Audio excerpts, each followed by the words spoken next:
જા મોરલા કાકર પેટ ભરા વખત આવ્યો ને બોલીએ તો હૈયા ફાટ મારા ઓઢો જામ બાપુ છે ને કચ્છનો રાજા એક ભાભી સ્ત્રી ચારિત્ર કરે અને એને દેશવટો અપાવે દેશવટો આપ્યા પછી બાપુ ઇન્દ્રની અપસરાયું છે ને વરવા માટે બાપુ થનગનાટ કરે અને ઈ ઓથલ નામની પદમણી અને ઈ ઓઢા જામની હારે લગ્ન કરે ડુંગરના ગાળામાં રહે છે બે દીકરા જેસલ જખરો બે દીકરા છે અને હાડ બાપુ મીડો ગાજવાઓ વાદળ બેવળ ચોવળ મીડા ચડવા વીજળી મનાણી આભને ચીરવા અને ફોરા મીડા પડવા મોરલા ડોકના ત્રણ ત્રણ કટકા કરીને મીડા બોલવા કેવું બોલે અને ઈ વખતે ઓઢો જામ બાપુ રોવા મીડ્યો ભાઈ ઓઢો ઈ પાણાની શિલા ઉપર બેહી અને ડળક ડળક આંખમાં આહુડા પડે અને દીકરા જોઈ ગયા મારા બાપુ રડે છે હોથલ પાસે જઈને કહે છે કે માં મારા બાપુ રડે છે શું છે મને ખબર નથી એ હોથલ આવે આવી ઓઢા જામના ખંભે હાથ મૂકીને કહે છે કે દરબાર આવડો મોટો શું આ ફાટી ગયો તમારી આંખમાં આહુડા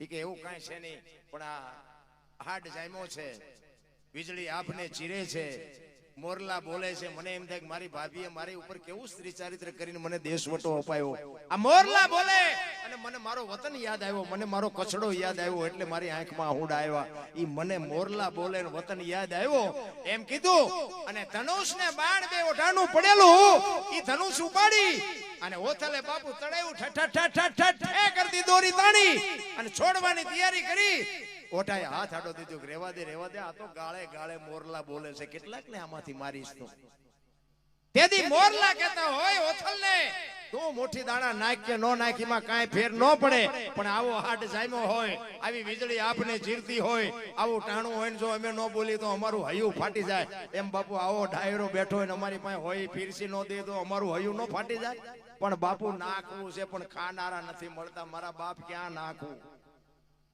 ક્યાંક જાય ને કોશું ગળી ગયો એમ બેઠા હોય બાપુ આખી રાત હલે ચલે નો દાંત કાઢે નો ઊંચો હાથ કરે નો રૂપિયો નાખે આપણે અમે હમણાં એક જગ્યાએ ગયા હતા ને ગરબા ગાયા ભેળિયા ગાયા ભજન ગાયા વાતું કરી હેલ્યા જ નહીં આ તમારો આ ડાયરો હમણાં હતો ને ઈ થી તો ડબલ હતો બહેનો ને ભાઈઓ તમે જો ચીક્કા મેં કીધું હારું અમે ત્રણ જણા હતા ને પણ એક વગાડતા તો પરસેવો વળી ગયો પછી અમે હેઠે ઉતર્યા કે પ્રોગ્રામમાં મજા બહુ આવી અરે કપાતરના કટકાઓ ઊંચો હાથ તો કરવો હતો મજા આવી કરો પણ હલતા નથી અમને શું ખબર આ દોણામ જાય છે નકર તો અમે મથા થઈ જઈએ 11 વાગે ચાલુ કર્યું ને 1 વાગે તો અમે ગળે આવી ગયા કીધું ભાગો હાલો અમને દેવા હોય પૈસા દે નો દે કઈ નહીં આમાં શું ગાવું આપણે દુકાનો તો બાપુ ક્યાં નખાય ગરાગો અહીંયા નખાય પણ હવે ખબર નથી પડતી શું કરું ભજન ને બાપુ છે ને ભજન ને માટે તો બાપુ દુનિયાએ મેં હમણાં વાત કરી હતી ગોળ બંગાળનો રાજા ગોપીચંદ ને 92 લાખ માળવાનો ધણી ભરતરી સાધુ બની ગયા ભજનનો શું છેડો ઈડ્યો હોય છે રામ આપણે બસ માથા હલાવીને હમણાં ઉભા થાય છે તો આમ નામ કંખી નાખશું કાંઈ નહીં ભલે કાંઈ નથી લઈ જાવ ઈ ડખા છે એટલે વેલનાથ બાપુ એક નાથ સંપ્રદાયનો સાધુ ગિરનાર માંથી જગતમાં વિચારવા માટે નીકળે ને એક ગામમાં આવે અને કોઈક જુવાની એને કીધું કે ભાઈ મારે રાત રોકાવું છે ને હરિયાર કરવું છે કોઈ ઘર કરું એટલે જુવાની આવે મસ્કરી કરી બાપુને એક રામલો કરી અને બાપુ કોળી અને શિકારનો ધંધો કરે હાલા તેતરા મારે અને ચોરી શિકારનું કામ કરે એટલે બાપુને આ જુવાની આવે કીધું બાપુ આમ હાલ્યા જાવ રામલો કરીને નામ છે રામભાઈ નામ છે અહીંયા બધા સાધુ બ્રાહ્મણ આવે બાપુ ગયા રામો બેઠો તો ઈ કે રામભાઈ કોનું નામ કે બાપુ મારું નામ સીતારામ આવો ઈ કે મારે રાત રોકાવું છે અને હરિહર કરવું છે એટલે રામલાએ કીધું બાપુ હું તો પાપી છું પારધી જેવું છું મારા ઘરનું તમને ન ખવડાવું પણ હું તમને રોટલાની વ્યવસ્થા કરાવી દઉં કારણ કે બાપુ સમજી ગયા કે આ છોકરાઓ મને અવળો ભરાયો છે કારણ કે ખેડૂના ઘરે તમે ડેલામ કરો ને તો ખબર પડી જાય કે આ ખેતી કરતા હોય માલ ઢોર હોય ને તો એના ડેલામ કરો ને તો ખબર પડી જાય કે આ માલ ઢોર રાખતા હોય શિકાર કરતા હોય એના હથિયાર ટીંગાતા હોય ન ખબર પડી જાય કે શિકારનો ધંધો કરતા હોય છે બાપુને ખબર પડી ગઈ કે જુવાની આવે મને અવળો ભરાયો છે પણ કે કાંઈ વાંધો નહીં આ સીતારામ તો બોલ્યો ને આના આંગળી પકડવા વાળો નથી બાકી માર્ગે તો આય ચડી જાય અને વાત એ સાચી છે આ કચ્છના બારવટીયાની હમણાં મેં વાત કરી હવે આવા અમુક અમુક હોય એને બાપુ તમે ગમે એટલા ભજન કરો તો સાંટો પડે. બુદ્ધિ ના હમણાં પેલા પૈસાની વાત કરી લો, હવે પૈસા સાપવાના કારખાના નાખે એને ગમે એટલા ભજન ગાવ શું ફેર પડે? એને કાંઈ ફેર નથી પડતો. પણ બાપુ અંદર કંઈક પડ્યું હોય ને તો આંગળી પકડનારો જડી જાય તો ઉગે ઉગે ને ઉગે, પણ આ અંદર પડ્યું હોવું જોઈએ. ઈ કે તું ભલે પાપી હોય, તારા જ ઘરનો રોટલો ખાવાનો છે ને તારા જ ઘરે રોકાવાનું છે. એ રોટલા બનાવ્યા, ખાધું, આજ પડી ફળિયામાં ખાટલા નાખી નાખો, ડાયરો બેઠો, આજુબાજુમાંથી ફાફલા આવ્યા અને કીધું બાપુ અમે તો પાપી છે, કંઈક સત્સંગ કરો, કંઈક સારી વાતો કરો તો અમારો જીવનનો ઉદ્ધાર થાય. એ બાપુ સત્સંગ કરે છે, બધો ડાયરો બેઠો છે. રાતના 11-12 વાગ્યાનો ટાઈમ થયો. એ રામલાનો દીકરો બાપુ બહાર વાડામાં બહાર જવા માટે જાય અને ત્યાં ગયો ને દીકરાને એરું આભડી ગયું. દીકરો ચકરી ખાતો ખાતો આવ્યો, ઘરમાં આવ્યો અને રામલાના વહુ ઘરમાં છે.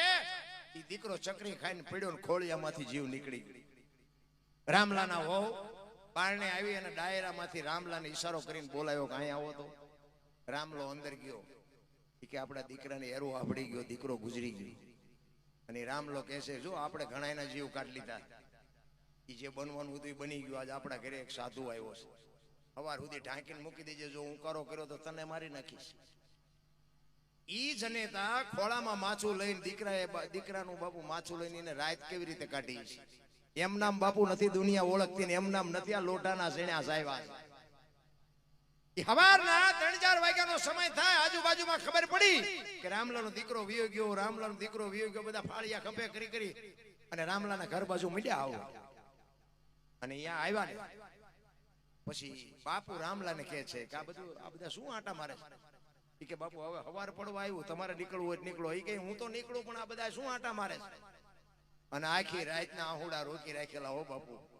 એ ચોધાર આંસુ એ બાપુના પગમાં પડીને આંધુડા બોકા બોલવા માંડ્યો. બાપુ બાપુ મારો એકનો એક દીકરો રાતે એરો આપડી ગયો, ગુજરી ગયો, એટલે કે બધા એવા તે દિયા ભારતનો સંત એમ કહેતો હોય ઘરે ભલા માણા હું એક ગિરનારનો સાધુ છું, તારા ઘરનો એક બટકો રોટલો ખાધો છે અને દીકરો જો બેઠો ન થાય તો આ બાવાને ઓળખે કોણ? ભલા માણા ક્યાં છે તારો દીકરો? એ રૂમમાં જાય, પાણીની અંજળી સાંટી દીકરાને બેઠો કર્યો. દીકરો બેઠો થયો પણ રામલાને બાપુ ખટાકો બોલી ગયો મગજમાં કે આ બાવાને જવા ન દેવાય. બાપુ આ ટાણે બાપુ વીજળીના ચમકારે મોતી પરોવાનું છે. બાપુના પગ પકડ્યા, બાપુ મને તમે કંઠી બાંધો, તમે મારા ગુરુ બનો. કે ભાઈ હવે આ તો સમયનું કામ કરે, તું તારું કામ કરી, મને મારું કામ કરવા દે, મને જવા દે. કે ના બાપુ જવા નહીં દઉં તમને, મને કંઠી બાંધો તો જ હા, નકર ના. એ કંઠી બાંધી ઉપદેશ આપ્યો, જે કઈ કરવાનું હતું વિધિ કરી, બાપુ નીકળી ગયા. આયા એને શિકાર કરવાનું બંધ કર્યું, મજૂરી કરે, કોઈની પાસે ઉસીના લે, પાસીના કરીને ઘરનું ગાડું હાંકે. 400 મહિનાનો સમય થયો ને બાપુ યાર વિચાર કરે કે ઓલાને મેં હું કંઠી તો બાંધી છે પણ હારો માર્ગે સીડ્યો છે કે નહીં સીડ્યો? એટલે ઈ જ ગામમાં પાછા બાપુ ફરીને આવ્યા પરીક્ષા કરવા. નાથ સંપ્રદાયનો સાધુ છે ને એવું કહે છે, એવું આપણે સાંભળ્યું છે કે નાથ સંપ્રદાયનો સાધુ હોય ને ગમે એનું સ્વરૂપ લઈ શકે એવી એનામાં શક્તિ હોય. નાથ સંપ્રદાય બાપુ ટોચનો સંપ્રદાય છે. એટલે બાપુ એ ગામમાં આવીને પછી એને વિચાર કર્યો કે રામલાલ શોખ શાનો હતો? કે શિકારનો.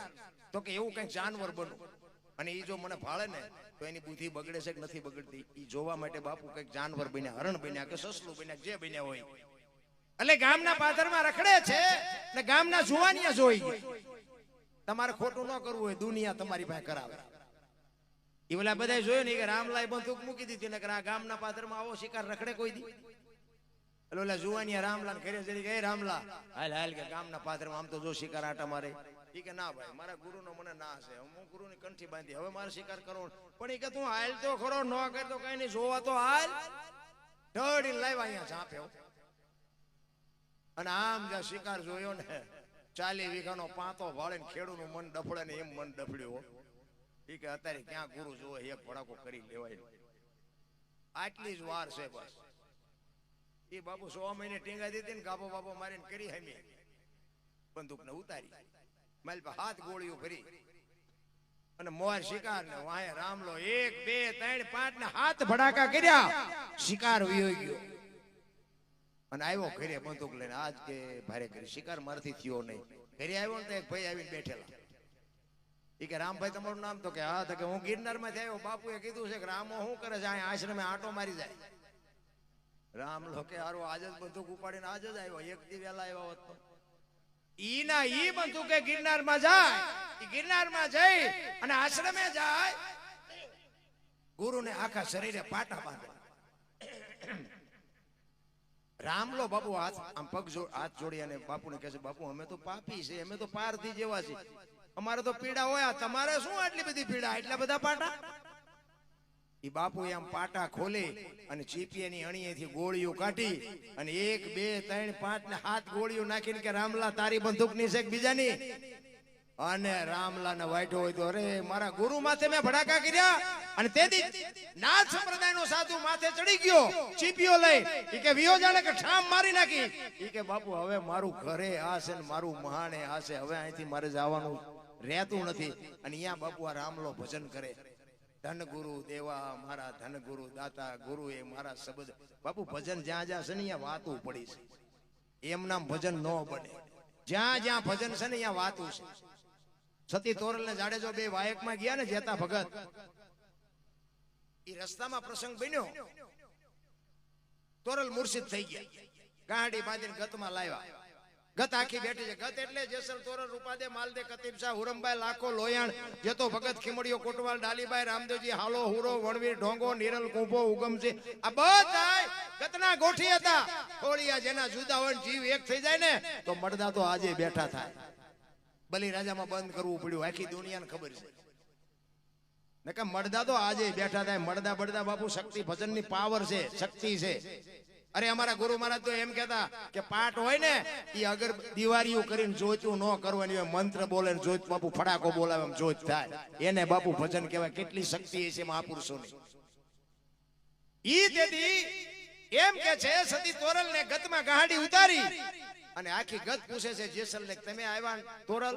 તો કે આ ગાડી છે બધું. ઈ ગાડી ખોલીને આખી ગત આરાધ કરે છે. તોરલ જાગતા નથી. તેથી જેસલ કહે છે લાવો એક તારો મારી પાસે. અને તેથી બાપુ જેસલ વાણી કરે, પીરજી પુકારે મુજા ભાવરા, સતી તમારા ધર્મને સંભાળો, પોતાના પૂન સિવાય પાર નહીં, ગુરુ સિવાય મુક્તિની. તોરલ આ ગત બેઠી છે. સતી તમારા ધર્મને, જો વાત ઉપર ધ્યાન આપજો, સતી આપણા ધર્મને નહીં, બે ભેગા ભજન કરતા હતા. આપણા ધર્મને નહીં, સતી તમારા ધર્મને સંભાળો, પોતાના પૂન સિવાય પાર નહીં, ગુરુ સિવાય મુક્તિ નહીં. આનું પ્રમાણ નહીં આપો તો કાલ ભજન ને કોઈ માનશે નહીં. બાપુ અરે શું વાતો કરી, કોની પાસે કરી? તમે ભજનમાં બાપુ બેઠા હોય ને ભજનની વાત તમે સમજવા બેઠા હોય ને, ઘડિયાળમાં ન જોવું પડે અને ચાય ન જોવે અને બંગાવું ન આવે ને સૂરજ નારાયણ ઉગે જો ભજનમાં બેઠા હોય તો. ભજન એને કહેવાય. એક બેન બાજુના ગામમાં કથા હતી ને તેના ઘરવાળાને કે કથા સાંભળવા જવું, તો કે જા ને આ સુધી નિરાય જ્યાં બેન આજે આવ્યા. એનો ઘરવાળો કે કથા સાંભળવા ગઈ હતી કે હા શું બાપુ વાંચતા હતા? ઈ કે માંડવા માંડવા માંડવા, જેટલા બધા માંડવા. કે પણ બાપુ હું વાંચતા હતી? તો કે કેટલું બધું રાંચેલું, કે મોટા મોટા પીપળા, મોટા મોટા તપેલા, પાણાનો જેમ પાર નહીં. કે પણ બાપુ હું વાંચતા? કે મોટા મોટા સગડોળ ને સકડિયું ને પબ્લિક પબ્લિક પબ્લિક. પણ કે બાપુ હું વાંચતા હતા? ઈ કે એટલા બધા માણસ થોડું સંભળાય, નકરી બહાર બહાર જ રખડી. માલપા બેહે તો કથા તમારામાં બેહે ને, નકરા આટા જ દે છે, જોવા જ જાય છે. નામ ભજનનું, નામ ભક્તિનું નાટક કરી કરીને વી આવે. એટલા માટે બાપુ જેસલે આવવાની વાણી કરી. એક બે કડી ગઈ નાખું પછી મારી વાણીને વિરામ આપું.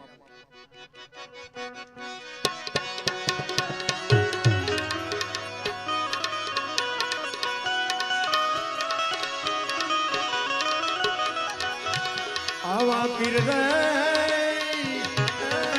એ પુકારે મુજા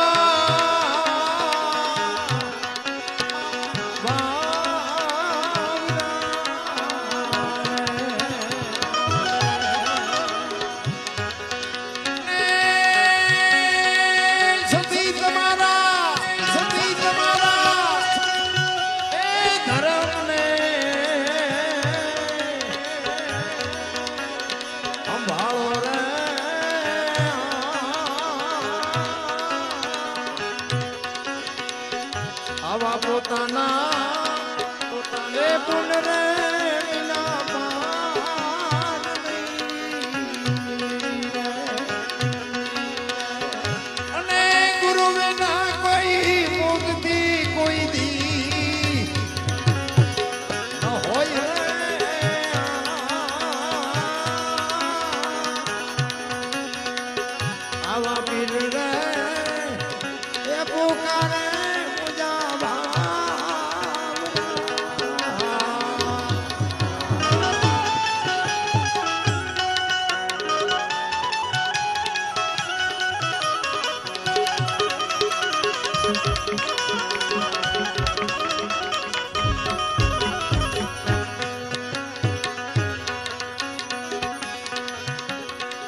જાડેજો સતી તોરલને કહે છે કે આ ધર્મ આજકાલનો નથી. હું તમને કહું, તમે સાંભળો. આવવાનો તારે એ મેરું કે મોતી દીદી મેદની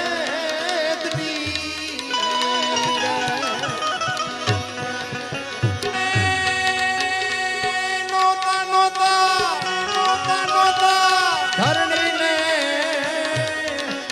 આકાશ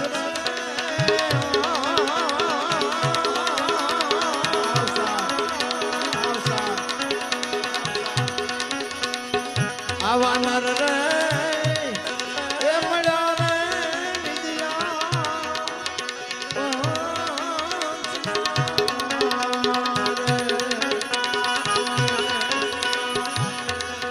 અને સતી તમારા ધર્મને સંભાળો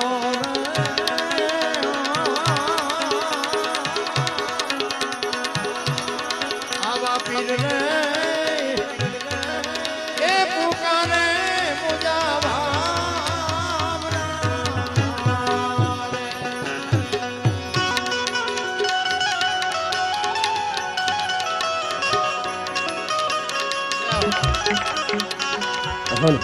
બાપુ એમાં ત્યારે જેસલજી દેહ છોડ્યો અને એ ટાઈમે અનાથ થયો. જાગીને તમે જોજો રે એ જાડેજા હવે મત રે સુઓ એવી નીંદર ઘેરાયલ રે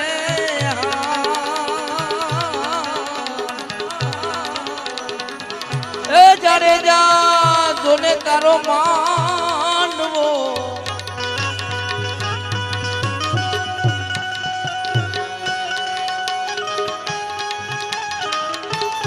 જાડેજો સતી તોરલને કહે છે જો તમે નહીં જાગો ને તો હવારે હુરજ ને લાલ ત્રાંબા જેવું છે અને આ ધરતી ઉપર હાહાકાર થઈ જાય. તમને ખબર છે કાલની તારીખમાં દુનિયા ભજનને કોઈ માનશે નહીં. રોતો રોતો જાડેજો ભજન કરે છે. તોરલ જાગવું પડશે, આ ગદ બેઠી છે આનું પ્રમાણ આપવું પડશે. આવો ત્રાંબા રે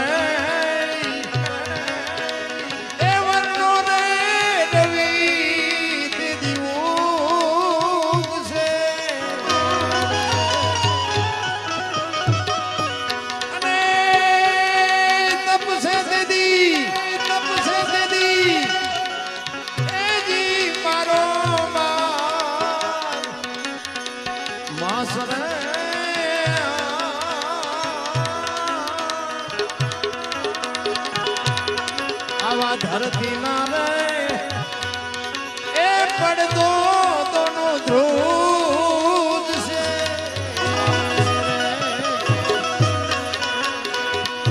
અને તેદી દરિયામાં એ થઈ જશે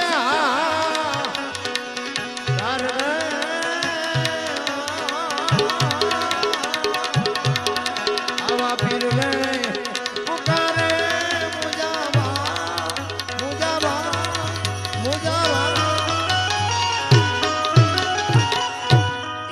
બાપુ જો સતી તોરલ બેઠા થયા છે તો આ ભજનની તાકાત શું હોઈ શકે? આપણે છે ને આપણને બાપુ હજી મગજમાં ઉતરતું જ નથી. એમાં બાપુ હજી યુગ થતો આવે છે ને એમાં 100% ભજનને માનતી હવે 50% થયું, 50 માંથી 20% થયું. ઓલા ભણતર ગણતર વાળા અને આ બધા એજ્યુકેટર વધતા જાય છે ને આપણું તો બાપુ કોઈ સાંભળવા સમજવા તૈયાર જ. નકર જીવ છે ને શિવમાંથી જુદો પડેલો ટુકડો છે. જીવને શિવને એક કરવા માટે જરૂર ભજનની પડે. પૈસાથી, બુદ્ધિથી, વિજ્ઞાનથી જીવ શિવ એક ન થાય. કોઈ પાવર હોય કાઢી નાખે. જીવને શિવ એક કરવા માટે ભજનની જ જરૂર પડે. બાકી તો મેં ઠેકડા માર્યા જેવા કોઈએ નહીં માર્યા. હા, આપણે તો હારા હારા ધોકાવ્યા છે અને ધરીને ધોકાય ખાધા છે. પણ કહેવાનો મતલબ કે આપણે કોઈથી સલામ નથી કરી કોઈને. નહીં, કોઈને પગે લાગવાની જરૂર નથી. હું તો એમ કહું, મા બાપને પગે લગાય. દુનિયાએ જ્યાં આપણે આ કોથળા નાખ્યા છે, દુનિયાને પગે લાગુ. પછી તમારી હારે હોય, તમે મોરે પગે લાગો, મારે લાગવું પડે, ભૂંડા ન લાગવી. આપણે અંદરથી રાજી જ નહીં, કોઈને પગે લાગવાની જરૂર જ ક્યાંય નહીં. પગે લાગવાનું નહીં. આ દુનિયા જેને બતાવી છે એના બાપુ હોને મઠો. તમારી માન તમારા બાપ ને બાપુ હોને થી મટી દો. દુનિયામાં જિંદગીમાં ક્યાંય કોઈને દુનિયામાં પગે ન લાગવું પડે. જો માન અને બાપ ને પગે લાગો ને, અરે ઈશ્વરના દરબારમાં પગે ન લાગો તો ઈશ્વર તમને ન કઈ કરી શકે. ઈશ્વરે બાપુ માનું સર્જન જ એટલે કર્યું છે. હું ઘરે ઘરે નહીં પૂજી શકું એટલે માનું સર્જન કર્યું. માને પગે લાગો ને પછી ભોળિયો નાથ એમ નો કે મારા મંદિરે હું કામ ન આવ્યો. એક લખવું હોય આપણી ગેરંટી. તમને જે લાગતું હોય, આ શ્રાવણ મહિનો આવે, ભોળાનાથ ઉપર તમે જુઓ તો દૂધ ને ઘડે ઘડા ઠલવે. આપણે એમ થાય ઓહો ભક્તિ તો ફાટી જાય. ભોળાનાથ તો અમને અહીંયા વાળું કરવા આવતા છે. પેલા ઝોપડામાં બિચારા હાવ તમે જો અહીંયા બિચારી ગરીબ બાયું હોય, એને પ્રસૂતિ થઈ હોય, એને સંતાન જન્મ થયો હોય, એને કોઈ દૂધ આપે નથી લાગતું? ત્યાં આગળ જો આપણે લીટર દૂધ દે હોય ને ઈ ભૂખી માના પેટમાં જાય અને એની આંતળી ટાઢક દે તો બાપુ ભોળો નાથી ના સો આપણે ન લખી નાખે. ઈ નથી. અમે તમારી અહીંયા મંદિર છે ને, બાપુ કીધું બાપુ આ બધું દૂધ જાય છે તો મને કે ગટરમાં. અને વાત એ સાચી છે ને, આપણે તેમ બધા હું બધા શીત કે હું એવું નથી કહેતો ન ચડાવું, પણ કઈક આનો ઉપયોગ તો બાપુ વ્યવસ્થિત હોવો જોઈએ. કહેવાનો મારો અર્થ છે. પાછા એમ કે છોકરા ભલે પાણી વાળું ખાય પણ ભોળા ના થાતું તો મને છોકરા છોકરો દેજો, તારે જો ભાવ લેવો એટલે એટલે પણ તારે જવા જ દેવાનું ગટરમાં. જો તો ખરા હું તું હાલ્યું ભોળાનાથ ને ચડાવો બાપુ, હું ના નથી પાડતો, પણ ભોળાનાથ ને તમે 1 લીટર દૂધ લઈ જાઓ, શેર દૂધ લઈ જાઓ, ભોળાનાથ ના શિવલિંગ માંથી એક ટીપું પાડી અને કોઈક બાપુ ગરીબ ઘરમાં ઝૂંપડામાં દઈ દીધા હોય, ભોળાનાથ એમ કે આ એને શું કામ દેવાઈ ગયું, એમાં મારું દૂધ અહીંયા શું કામ દેવાઈ ગયું કે? અરે બાપુ જિંદગીમાં કાંટો ન વાગે. કાંટો જો આવું હુજ પડે. મેં તમને જે લાગતું, મેં બાપુ મારી જિંદગીમાં કોઈ દી ભોળાનાથ ઉપર દૂધ નથી ચડાવ્યું. આ સ્ટેજ ઉપર બે અને બાપા ભોળાનાથ ની સાક્ષીએ કહું છું, કોઈ દી નથી ચડાવ્યું. તોય ભોળાનાથે મારી માથે બાપુ ભોળાનાથ ના 4 હાથ છે. દૂધ ચડાવે ભોળાનાથ તમારું કરી દે એવું મને નથી લાગતું. આ ઈ પીરિયડ માંથી હું પાર થયો છું એટલે તમે ન ચડાવતા એવું નથી કહેતો. પાછા હું તા માર્ગે ન ચડતા. તમે જે કરતા હોય કરજો. વળી પાછો ભોળાનાથ મારું લોહી પીશે, તું ન ચડાય કપાતર તો કઈ નહીં, બીજા ચડાવતા તેને ચડાવવા દે. એટલે હું જે કરું એ મારો વાત નો કઈ કરતા, પણ કહેવાનો મારો મિનિંગ અંદર બાપુ અંતરના અંજવાળા માલપા હોવા જોઈએ. તમે કોઈ પણ ને બાપુ બટકો રોટલો દો પણ અંદરથી તમારો ભાવ હોવો જોઈએ, તો એ અમૃત થઈ જાય. પણ તમે બળતરા કરતા કરતા દો ને તો બાપુ એનો કોઈ મતલબ નથી. મારો કહેવાનો મિનિંગ એ છે. બાકી તો છે ને ભોળાનાથ ને આપણે શું દેવાના? આપણે હાવ કાંઈ લીધા કપડાય નહોતા પહેર્યા, આપણી પાસે કઈ પાવલી નહોતી, શું આપણું અહીં હતું તો આપણે ભોળાનાથ ને દેવાના? કાંઈ છે નહીં. ભાવ નો ભૂખ્યો છે. હું તો ઓલા દિવાળી અણકોટ પૂર્યા હોય ને, અણકોટ કોઈ પૂજારી હોય ને કહું અંગત હોય ને કહેવાય, બધા ન કહેવાય ને કે મારા બેટા એ ખારા થાય. ઓલો ગેટ હોય ને ત્યાં સુધી પૂર્યો હોય અણકોટ. મેં કીધું આ ખાતો નથી તેમાં પૂરો. આમાંથી જેથી જલેબી નું ઘૂંસડું ઉપાડે અને જો કોઈ અણકોટ પૂરત મને કહેજો. ઓલા ભૂખ્યા ખાવું કરે નથી દેખાતું? આ નથી ખાતું અહીંયા શું લો ઢગલા કરો? દેખાવ છે બાપુ, કાંઈ છે નહીં. રાત કહેવાનું આપણને બાપુ પૈસા છે ને આપણી પાસે આમદામ ને ઠામ છે ને એટલે આપણને ભૂખ ની ખબર નથી. ભીખ માગવી કોઈ ન ગમે. પૈસા વાળા તમે શહેરમાં જાવ ને ઓલા માગડ બીજા અમને કઈક દે, અમને કઈક દે કે આગળ જાવ, આગળ જાવ. આગળ ઠેઠ સુધી તારા જેવા છે, શા આગળ જાય ભોગાવામાં? તું એક બટકું આવડું મોટું ઘર લઈને બેઠો છો, પણ એને ખબર જ નથી ભૂખ શું કહેવાય. પણ એને જયારે બાપુ એનું જો પહેલ પીડ્યા હોય, એના જીવનમાં કઈક એવો સદગુરુ હોય, કઈક માથે ધણી હોય ને કઈક જો શાન આપ્યું હોય, તો જ આ દુનિયામાં તમારું મારું નામ થાય.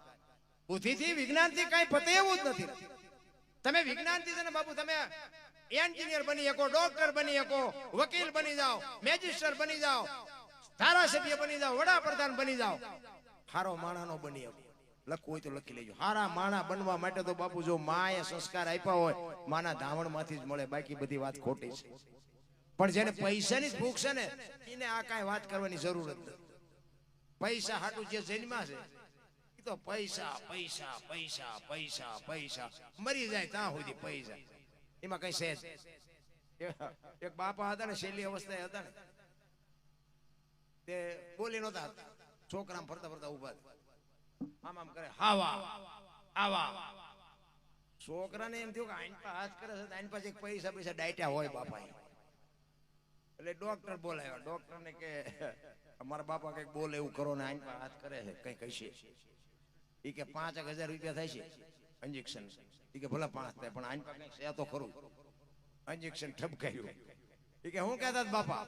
એ કે ઓલી હાવણી બળી ગયો સાવે, છેલ્લે 5,000 નું ધુબો મારીને ગયા. બોલો, નો ખાધું એ કોઈને ખવડાવે? છોકરાના 5 ઓછા કરાય.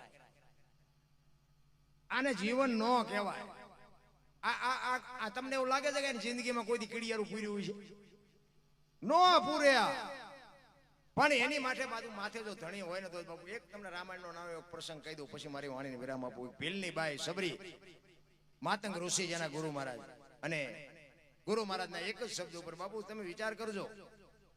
અમે આ મંદિરે ગયા, 4 વેદની સ્થાપના કરી છે. મંદિરને મેં પ્રતિષ્ઠાનું આયોજન છે, મેં જોયું, મજા આવી મને બહુ.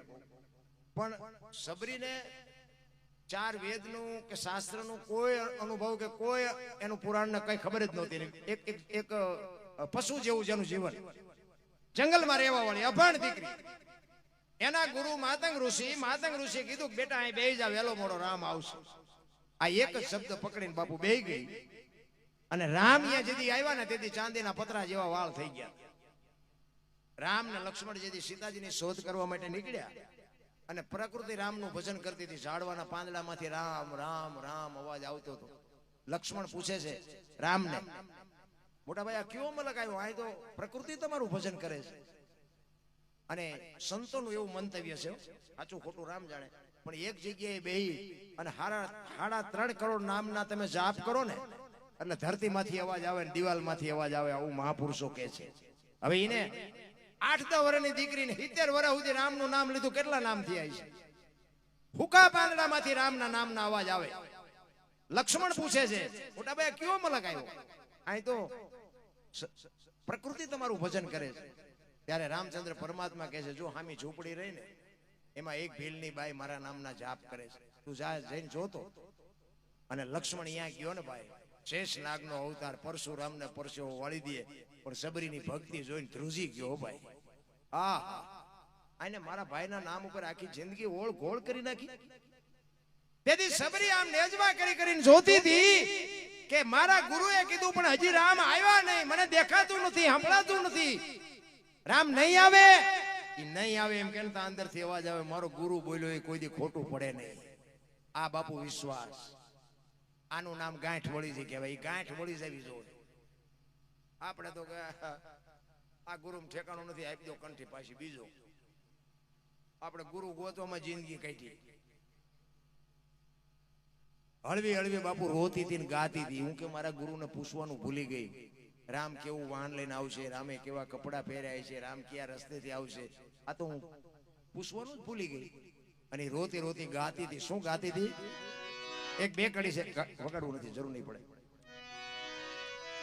ઈચ્છા થાય તો થોડાક નાખજો. આ સબૂતરા હાટું છે, મેં અત્યાર સુધી કીધું નથી, પણ આય મૂકવાના છે. એટલે સબરી ગાતી હતી. 2 જ કડી ગાવાની છે, વધારે નથી ગાવાની. સબરી ગાતી હતી, ઠાકર મને તું મેલ માઠેલી, તું છો એ કાલનો બેલી, અમે તારા અંગ કહેવાઈ, બીજા કેના આશરે જાય. અરે ચોથા નાસુ રડતી રડતી કે છે, એક શરીર હોય માણસનું, એમાં એકાદી આંખ ન હોય, એકાદો કાન ન હોય તો માણા કેવો ભૂંડો લાગે. એટલે કે છે અમે તો તારું અંગ છે, તું જો નહીં મળે તો તું ભૂંડો લાગી. અરે એની વેદના શું વાત કરું આપણે. કાલા ઘેલાય મે તારા કેવાય નિજ પીએ,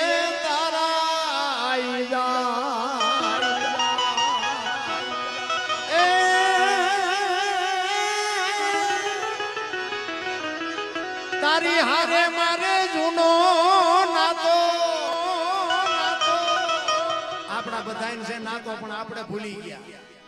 સબરી કે છે મારે ને તારે તો પેઢીઓનો નાતો છે. તારી હારે મારે જૂનો નાતો. હવે બીજે ક્યાં જાઉં બાપ ઠાકર મને એ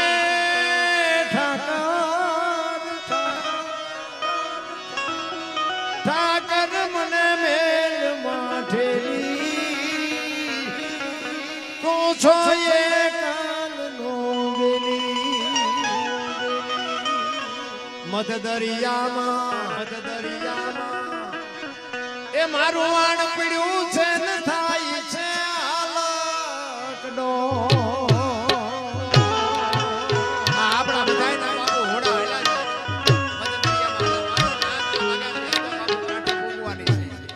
બાપુ ભૂગવાના નથી. મધ દરિયામાં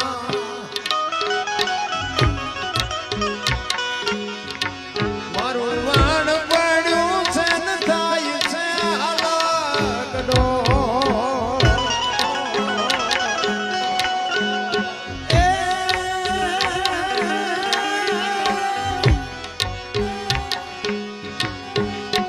અમારા વાણનો ખારવો બની તું ઉતારજે ભાવ પાર ઠાકર મને મેલ માઠેલી તું છો એ કાલનો વેલી તું છો એ કાલનો વેલી.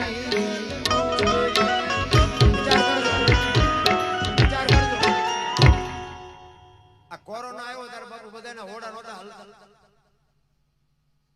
ઓક્સિજન હતા, પૈસાના ડટા હતા, વાહન હતા, ડોક્ટર હતા, પણ બચાવી ન હોય.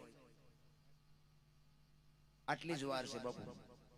એ તો મારા નાથને જેને લગામ હોપીને ઈ જ બાપુ આ દુનિયામાં રહી ગયા. બાકી તો કંઈક ગલોટિયા કહી ગયા. એમાં સંસારના સાગરમાં આપણા બધાના હોડા હેલા જાય છે. પણ કોક મારા નાથની જો કૃપા હોય ને ઈ જ કાંઠે ફૂગવાના. બાકી કાંઈક ગલોટિયા ખાઈ ગયા, કોઈ નો બચાવી. કોઈ કરોડપતિના દીકરા હતા તોય નો બચ્યા. અને જાજો ભાગ છે ને ઝૂંપડામાં લગભગ મર્યા જ નથી. હારા જ ઉપાડ્યા હતા. અને એને ખબર જ હોય ને ઓલું ડેન્ગ્યુ નતું આવ્યું. ડેન્ગ્યુ કઈક મસર કે આવે, મસર કરડે એટલે ડેન્ગ્યુ થાય ને જીવે ને મરી જાય. હવે એ મસર તમે જો કરોડપતિના દીકરા હોય ને એના મકાન એવા હોય, બારીઓ બારણા હોય, મસરદાનીઓ હોય, એસી હોય તો અહીંયા જઈને કરડે. બોલો હવે સાપરામ રહેતા હોય ને બારણું નો હોય, ગાડલું નો હોય, પંખો નો હોય, લાઈટ નો હોય, કઈ નો હોય તો એ મસર એને નહીં ભાળતા હોય. પણ ઈશ્વરને ખબર છે આવડા કાળી મજૂરી કરીને હુતા છે. ઓલો ખિસ્સા કાતરીને હુતો છે. ત્યાં જ જા. ઈશ્વર દયાળુ છે. ઈશ્વર બાપુ બધું રાજવું લઈને બેઠો. કોને શું દેવું? 5 મણની બોરીઓ જે લઈ શકે ને ઉપાડી ન શકતા. ઉપાડી શકે લઈ ન શકતા. તો અહીંયા માર્કેટમાં તમે જો 100 કિલોની બોરીઓ તમે રોજ કંપે નાખીને આખા ખટારા ભરતા હોય પણ ઘરે 5 કિલો જ લાવે. ઓલા 5-7 બોરીઓ લાવે પણ એ ઉપાડવા બીજા પાછા જોવે. એ ઉપાડી ન શકતા. આ ઈશ્વર. તમે જો માગણ હોય ને માગણ જે ગરીબ માણસો છે ને ઈ તમને કહું આખી દુનિયાના માગીને રોટલા ખાતા હોય, ગટરોમાં જ પાણી પીતા હોય પણ એને બાપુ 8 આનાની ટીકડી ન લેવી પડે. એને ડાયાબિટીસ ને હાર્ટ એટેક ને કાંઈ હોય જ નહીં. શું કામ એને ખબર છે કે આની પાસે રિપોર્ટ 18 રૂપિયા હોવા જોઈએ ને રિપોર્ટ. તમારા ઘરમાં શું છે એ ન ખબર હોય. આ પૈસા વાળા છે ને એ 8 દી બીપી મપાવતા હોય. અને દવાખાના ડોક્ટર એક જ વાત કરે દાળ ભાત સિવાય કાંઈ ખાધું જ મર્યો. એટલે શું કરવા પૈસા? ઈશ્વર કે તું ભેગું કરી દીધા તને ખાવા નથી દેવું. રોગ જ એવા મોકલ્યા તમે ગમે એટલું ભેગું કરો તેમ ખાઈ ન શકો. ઈશ્વર બાપુ દયાળુ છે. ઝૂંપડામાં રહે છે ને એને બાપુ પમદીના રોટલા આજ ખાઈને તો હજમ કરાવી દે. ઓલા અમને જો 11:30 જમતા હોય ને જો 11:15 થઈ ગયા હોય ને તો પાછું હજમ કરવાની ટીકડી જોવે. મરે તરત દવાખાને ઉપાડવા. તમે જુઓ તો ઘડિયાળના કાંટા જેવું થાય ને આ એસીમાં તમે જુઓ ને ગાડીઓ એસી, મકાન એસી, કારખાના એસી, જ્યાં જાવ ત્યાં એસી. ચેક તડકાના વાહન બાન બગડ્યું હોય રોડમાં ઉભા હોય ને પછી ગાડી બે એવું ન હોય. ગાડી બગડી હોય બહાર ઉતરાય બહાર ઉભા હોય ને તો બાય પેલા બટાટા જેવા લાગે. નકરા આખો દી 24 કલાક નકરા એસી માં રે, ઈમાં રસ્તામાં ગાડી બગડી હોય, આપણો સકડા વાળો હોય એને બાપુ કઈ કઈ થાય, ભાટ ભાટ ભાટ ભાટ ભાટ કરતો નીકળે, ગમે એવો તડકો હોય એને કઈ થાય. અને આવડામની ગાડી બગડી હોય, ઝાડવાન સાહેબ ઉભા હોય, આપણે એમ થાય જીવશેક મરી જાય, જીવશેક મરી જાય, બટાકા જેવા થઈ ગયા હોય. આ આપણી સંસ્કૃતિ ખતમ કરી નાખી. આ બધા મોટા વડીલો બેઠા એને ખબર હોય. તમે જો આજનું વિજ્ઞાન કે ફિલ્ટરનું પાણી પીવો ને એસી નું પીવો ને પૂંછડાનું પીવો ને ઢોકળાનું પીવો. આપણા વડીલો આ ખેતી કરતા હતા ને, એ વાવણી કરતા હોય ને, ઓલે તલાવડામાં બળદિયાને પાણી પાવા જાય ને, આની પા બળદિયા પીતા હોય ને આની પા ઈ પીતા હોય. બળદિયા ભેગું પાણી પીવે, ત્યાં કોઈ દી રોગ તેથી કઈ હતું નહીં. આવડા બધા સોંટ્યા છે કે આવડું આ પીવો આ પીવો. તેથી તમે ઓલું પીધું એમાં તમે હાજા હતા, તમે પાયું એમાં મરવા પડ્યા. આપણા ગઢા આવડ ને બાવળ ને બોવડી ના બાપુ દાંતણ કરતા, ઠેઠ સુધી સૈણા શેરડી ખાધી. અત્યારે કે સિબાકા વાપરો, કોલગેટ વાપરો, થઈ જાય ગબ્યું જેવા મોટા. સંસ્કૃતિ ખતમ. આપણા ગઢાની કોઠાવું જ હતી ભલામણ, પણ ગઢાને કોઈ સાંભળવા જ રાજી નથી. અરે બાપુ હું તો એમ કહું કે આવા ગઢા વડીલો બેઠા એની પાસે અડધી અડધી કલાક બેસજો, એની વાતો બાપુ જીવનમાં કાયમ આવશે. અને આની જરૂર ચારે પડે, તમારી ગાડીમાં પંચર ચારે પડે, સ્પેર વ્હીલ ન હોય તેથી આ ગઢાની વાતો બાપુ કોક દીક તમારે નોંધ કરજો. કોક દીક જો ઉપયોગમાં ન આવે તો આપણું નામ સંભાળજો. અને આ ક્યાંય તમને ગઢા વ્યાઈ ગયા ને એટલે વાતો હોય કે સમજી લેજો, ક્યાંય કોઈ નહીં વાત કરે, ક્યાંય સાંભળવા જ નહીં મળે. કારણ કે આ બાપુ માલિકોથી ઉગે છે.